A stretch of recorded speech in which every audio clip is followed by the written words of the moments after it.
Welcome to Kruger Park.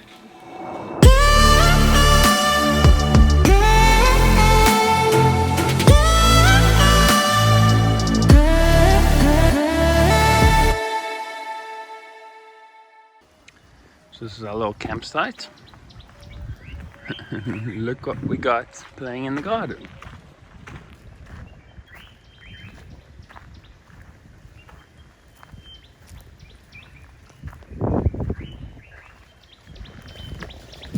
Nice morning, my brother.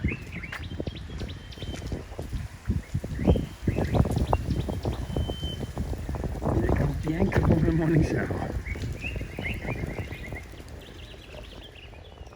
You're gonna have a mud bath next, B.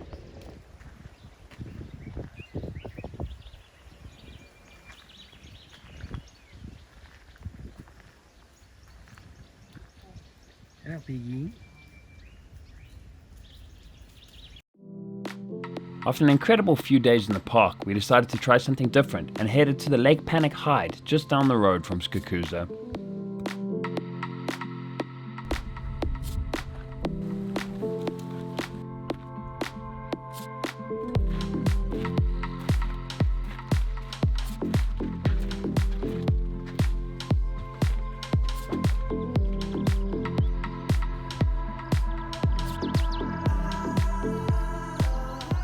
Unfortunately, as the big summer rains hadn't really come yet, the water level was really low and there wasn't much to see. We have heard of some incredible sightings there though, so definitely check it out.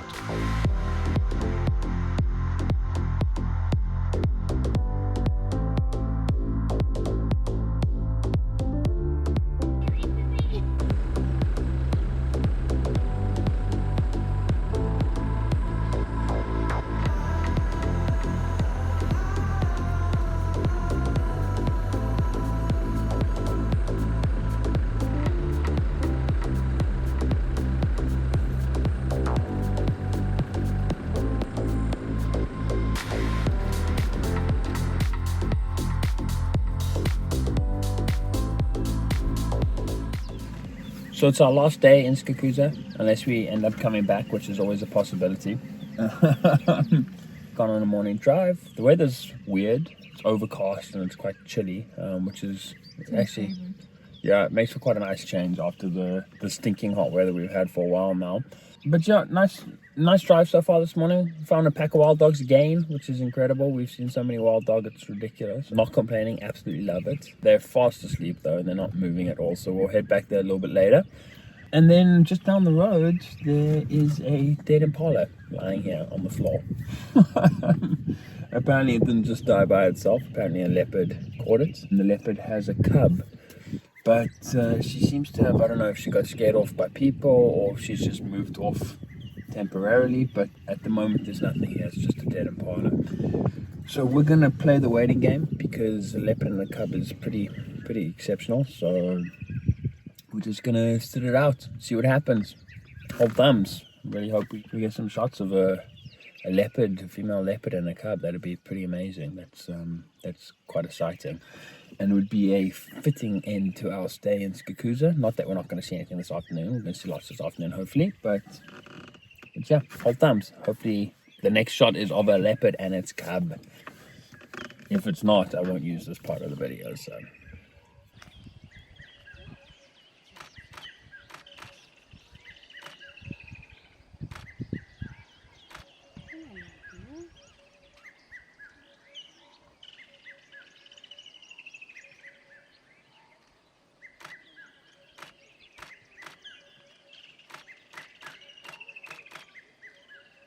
There you go, she's piercing the hide for the first time.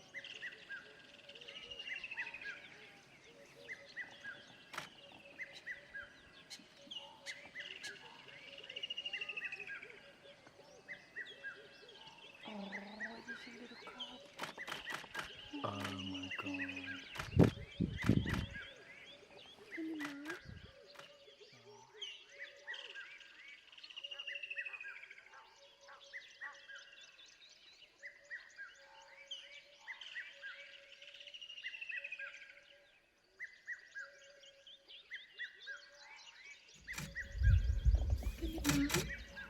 So after we waited for about an hour, leopards come back with their little baby cub.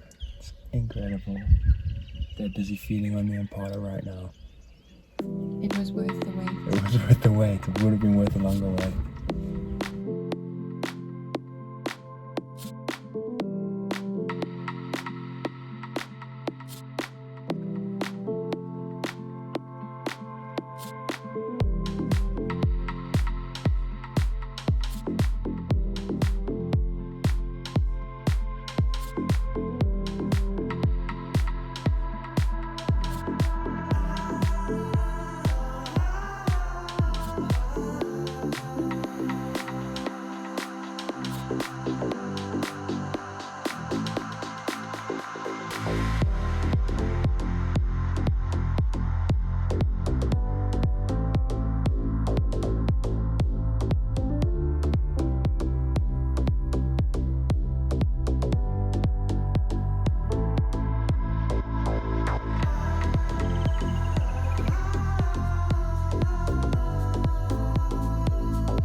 This big boy was chilling just down the road. Luckily he hadn't picked up the scent of the kill.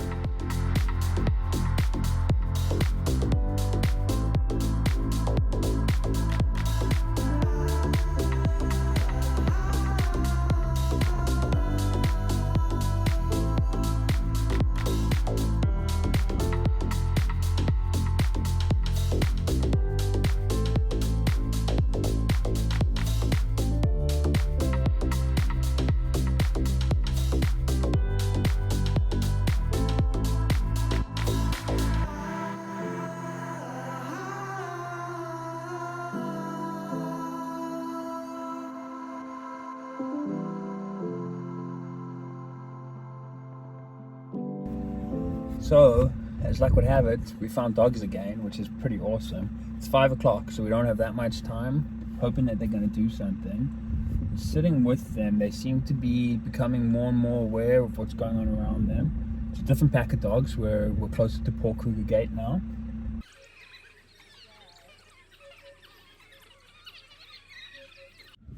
Also, just wanted to say, impala are very underrated. They're incredible animals. They serve a huge function in feeding the entire food chain. And I know that sounds horrible, but it really is the truth. And impala populations will absolutely explode if they weren't predated upon. They can increase their population by up to 60% annually, which is a huge amount. So if you consider that Kruger Park has got about 200,000 impala, that means that there's about 120,000 impala born every year. So yeah, it's brutal to see them getting killed, and you know, it's not nice, but it's the natural world, and it's actually the purpose that impala serve in the ecosystem, and it's an incredibly valuable purpose. They literally, when the impalas start to drop their babies, it feeds the entire food chain. But holding thumbs, the pack is right here, and there's a whole bunch of impala in the area, so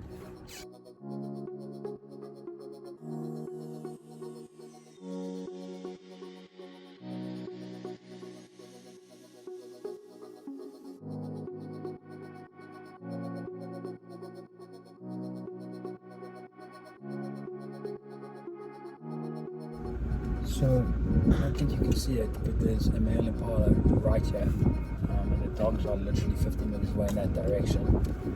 I think the impala has seen the dogs though.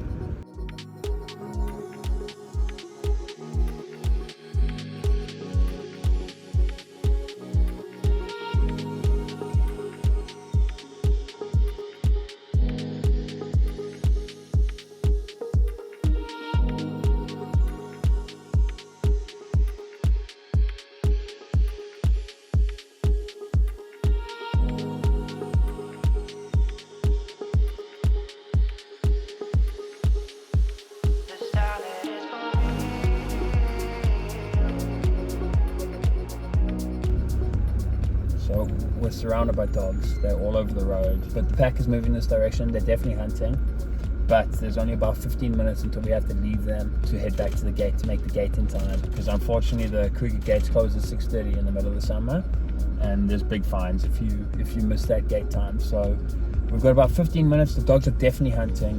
It's just about whether they find something in the next 15 minutes.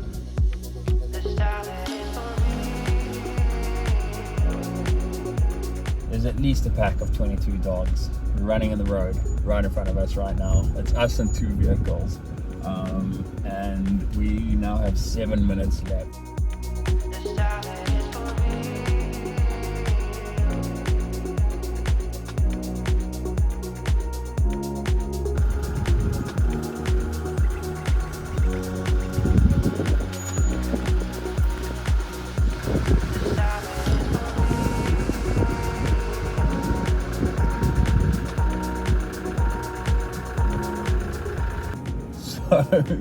Out of the 3 cars, there's only 2 of us left. The other guys dashed because technically we are now going to be a minute late for the gate. So I don't encourage people to break that rule because there's a reason that rule exists. But we are with a pack of wild dogs, 22 at least, maybe 24, and they are hunting. So it's very hard to leave them alone, especially when you love wild dogs as much as I do. There's a wild dog with plastic in its mouth. How bad is that?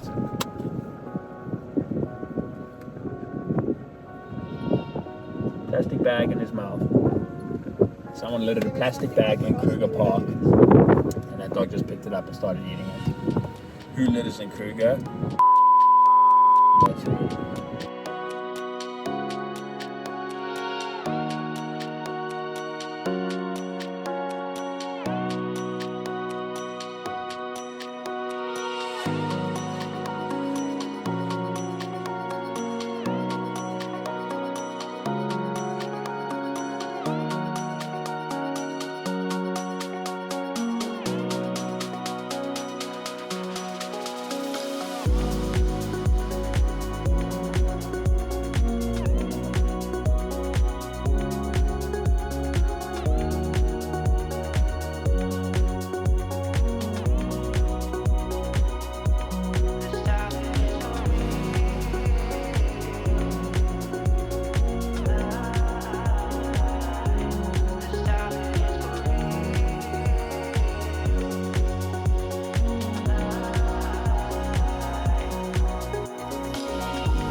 Unfortunately, that's that. We can't make it back in time without breaking the speed limit, so we have to leave the dogs. The Kruger gate time wins this time. They're definitely hunting, so we'll come back to this area tomorrow to see if we can find them. But yeah, unfortunately, it'd be irresponsible. Still an unbelievable 9.5 out of 10 wild dog sighting, but I thought it was going to be a 10 out of 10. It was very almost a 10 out of 10, but we already had one 10 out of 10 this trip, so we can't be too fussy. We now need to sit at 50 kilometers an hour, which is the speed limit, and get back into the gate before it closes, because otherwise we will get a big fine, and it's just poor form.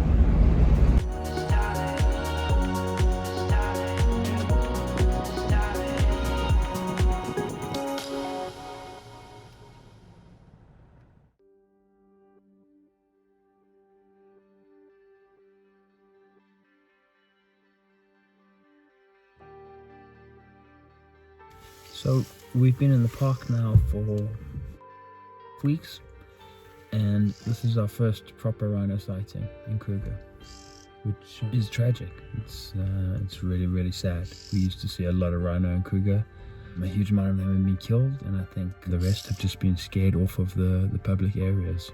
But yeah, it's really great to see them, but it's really sad that we've been here for weeks, and this is our 4th rhino sighting in total, and this is the first proper one we've had. But yeah, it's really great to see them, but what's going on with them is an absolute travesty. You don't even want to get me started about rhinos and my thoughts on the whole of humanity because of what we're allowing to happen with them. It disgusts me to my core. It makes me very, very unproud to be a human being. They are wonderful, gentle giants. They really are. I mean, they're the 2nd heaviest land mammal, and they don't use it. You're more at risk from a giraffe than you are from a rhino, unless you try and shoot it. And that's it's just a real tragedy. There's no medical benefit to the horn. It's a trend in the East, and if there was more political pressure, I really do believe that rhino poaching could be stopped completely, but there's no political pressure. I think a blind eye has turned to it, and the entire trade is run by criminal syndicates that are involved in drug smuggling and all sorts of other smuggling, and it's just allowed to happen. It really infuriates me. They're incredible creatures. It is our natural heritage. It is part of what makes Africa Africa, and we're allowing them to get decimated by greedy and corrupt officials. What they turn a blind eye to is the reason that it can happen. Anyway, I can rant for hours about rhinos and what's going on with them, but I won't subject you guys to that.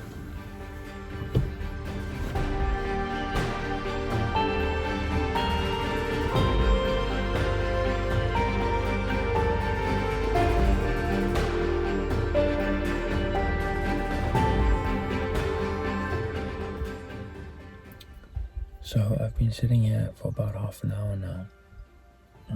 There's a female white rhino and her baby in the thicket over here. They were quite visible when I pulled up, and I just stopped and turned off, and they went and hid straight away.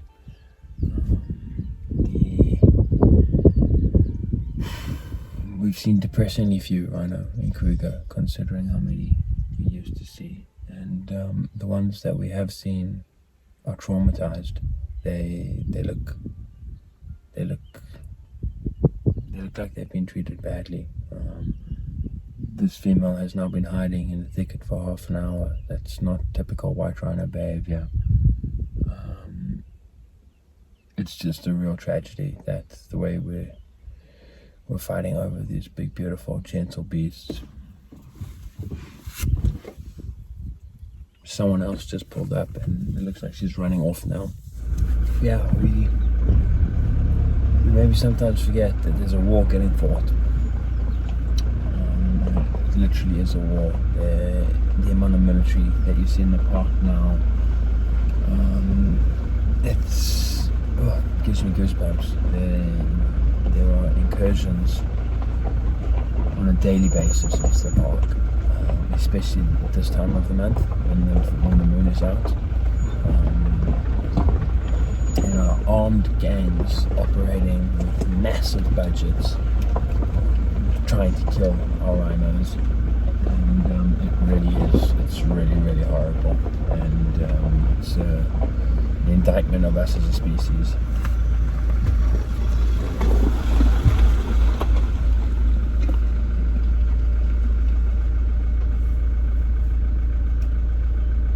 I'm going to push on and leave her. Shame. I think this female is trying to cross the road, but she's desperately scared of humans. So yeah. We don't deserve to ever be forgiven for what we've done to rhinos, we as a species. We really don't. It's disgusting.